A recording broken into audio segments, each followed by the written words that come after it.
Nah, kita kemudian akan menuju dan menyimak informasi yang datang terkait update seputar kabar saudara kita di Pulau Sumatera pasca bencana banjir bandang dan tanah longsor.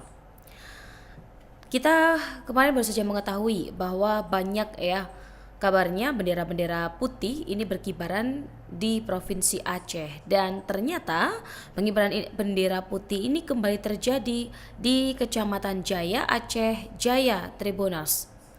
Masyarakat Kemukiman Lamno, Kecamatan Jaya mengibarkan bendera putih ini di sepanjang Jalan Nasional Melaboh, Banda Aceh pada Sabtu lalu 20 Desember 2025.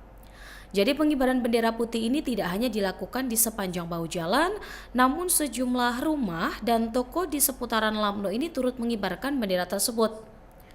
Warga Lamno menyebutkan bahwa bendera ini mulai dikibarkan pada hari Sabtu sebagai tanda ketidakmampuan negara dalam menangani bencana banjir dan juga longsor yang menimpa Aceh. Nah, mungkin disebut bahwa bentuk kekecewaan masyarakat ini disimbolkan dengan bendera putih ini karena saat ini banyak daerah yang masih sulit untuk diakses meski bencana sudah hampir 1 bulan terjadi.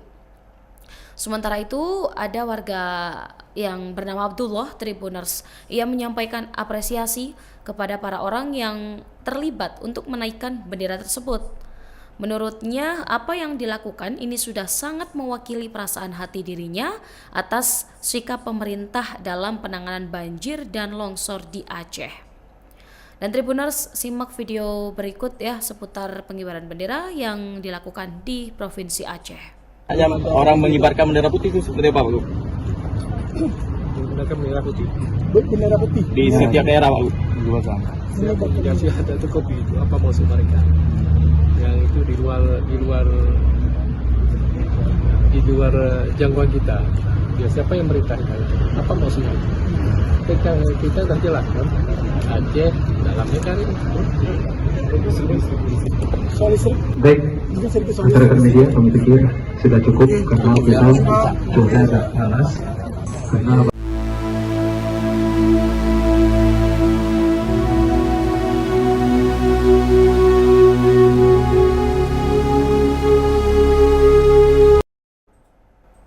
Nah, Tribuners, memang memasuki hari ke-24 pasca banjir bandang di Aceh Tenggara, kayu gelondongan ini masih menumpuk di pemukiman warga dan daerah aliran sungai Kali Alas.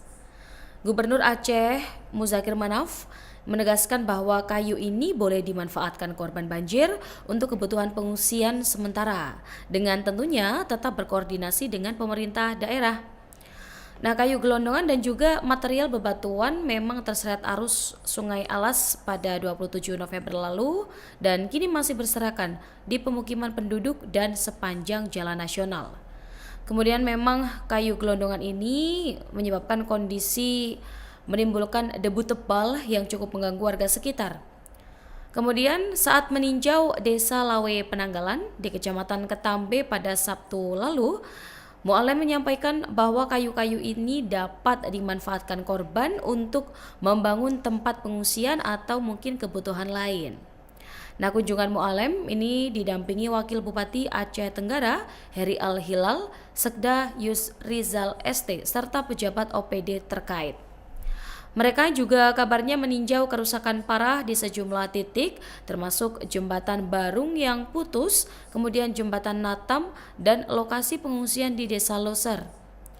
Mu'alem juga menambahkan bahwa pemerintah Aceh bersama dengan pemerintah pusat melalui Kementerian PUPR dan Kementerian Perumahan Rakyat akan bekerja maksimal dalam rehabilitasi dan rekonstruksi infrastruktur. Namun, kebutuhan mendesak memang saat ini adalah hunian sementara bagi korban banjir.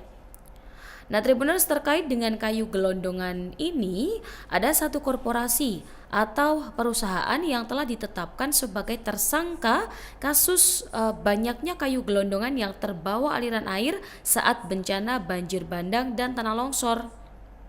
Dan mengenai kemungkinan jumlah tersangka akan bertambah, Listio ini mengiyakannya. Kemudian kabarnya memang dari pihaknya mendapatkan laporan dan anggota ini terus melakukan pendalaman ya terkait kasus ini, dan kabarnya saat ini juga tengah turun ke beberapa wilayah kembali.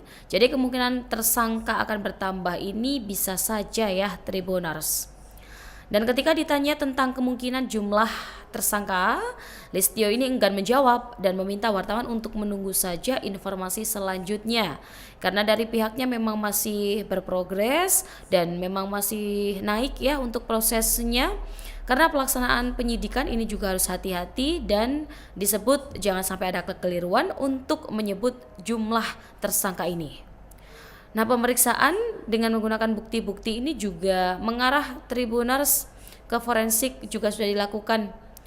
Karena memang sebelumnya diinformasikan dari Direktorat Tindak Pidana Tertentu Bareskrim Polri telah menaikkan status kasus kayu gelondongan di daerah aliran Sungai Garoga, Tapanuli Selatan hingga Sungai Anggoli, Tapanuli Tengah, Sumatera Utara naik ke tahap penyidikan. Dan hal ini juga disampaikan langsung ya oleh Direktur Tindak Pidana Tertentu Bareskrim Polri, Brigjen Moh Irhamni kepada wartawan pada Rabu 10 Desember. Sementara itu, Kasubagops Ditipiter Bareskrim Polri, Kombes Pol Fredia Triharar Bakti menuturkan bahwa pihaknya ini tengah bekerja bersama Polda Sumut, Kementerian Lingkungan Hidup, Kementerian Kehutanan, BPDAS, dan BPN dalam proses pengungkapan kasus. Dan selanjutnya pemirsa simak dulu informasi ya yang mungkin akan menambah terkait dengan insight terkait kasus ini. Berbagai macam kegiatan yang kami laksanakan tentunya mulai dari evakuasi, kemudian mempersiapkan pengungsian, sampai dengan berbagai macam kegiatan yang kami laksanakan di semua posko baik yang ada di Aceh, Sumut, dan Sumbar. Kemudian untuk jembatan kami juga membantu untuk juga mendorong jembatan, membuat jembatan. Ada 5 jembatan di Aceh, 4 unit di Bener Meriah, dan 1 unit di Kabupaten Aceh. Kemudian di Sumut 3 jembatan, di Sumbar saat ini yang sudah 30% 3 unit, 1 unit masih berproses 90%, melibatkan 200 personel. Kami juga akan mendorong 6 unit jembatan bele di masing-masing provinsi, masing-masing 2. Untuk Aceh 2, Provinsi Sumut 2, dan Sumbar 2. Kemudian bantuan MCK, ini juga untuk membantu masyarakat yang membutuhkan.